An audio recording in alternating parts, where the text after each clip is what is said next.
children! A dark harvest at that. Someone is harvesting the souls of murderers who did not pay for their crimes. A little bit of otherworldly vigilante justice.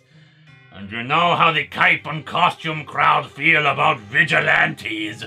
To truly appreciate the kind of dark vigilantism on display, and why we appreciate it here, let us see this opening kill. 3 friends out on a fishing trip and taking a picture together. Except something in the picture catches their eye.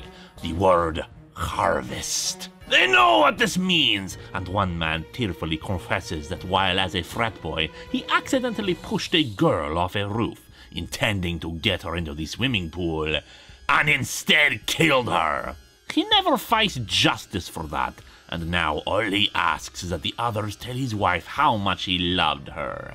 Because harvest has come for him. In the middle of nowhere central Kansas, Oracle Huntress Black Canary and former Blackhawk Zinda are discussing the eyewitness accounts of harvest, of reports of 9 ritual murders, all victims prematurely aged, and at least 5 of whom were guilty of crimes they had never been arrested for. After a barroom brawl with the locals goes nowhere, Black Canary and Huntress ran off into the cornfields to flee the police, while Zinda has some more luck with a local nerd. Harvest, he says, is the spirit of revenge. She chooses people who killed someone and got away with it, marks them, letters of red, better off dead, and sucks the life right out of them.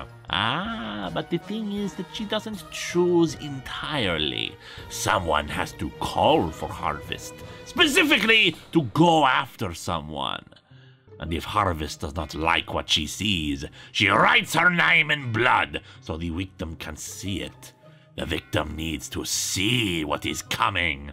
And speaking of which, our other 2 heroines run into Harvest in the middle of the wilted cornfield. She can sense blood on both of their hands, but needs someone to call for her to take them out. But unfortunately for the heroines, someone has just done that. She chooses to go after Black Canary first, but of course, they are much more skilled than the average hick. Not that it helps them, since once she has a grasp on Black Canary, she quickly ages 50 years in a moment. Fortunately, Zinda arrives with a twin pair of guns to drive off Harvest, and the effect on Black Canary is temporary.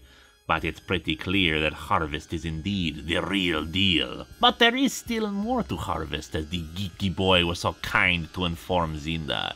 It's not just that she steals the life energy from people, but that life energy can be transferred, make the difference between life and death, especially for terminally ill children. And what a coincidence that the sheriff has a baby who is very, very ill. But when they go to confront said sheriff, we learn more of Harvest's own backstory.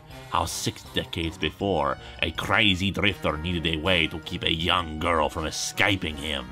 So he drove railroad spikes into her shoulders.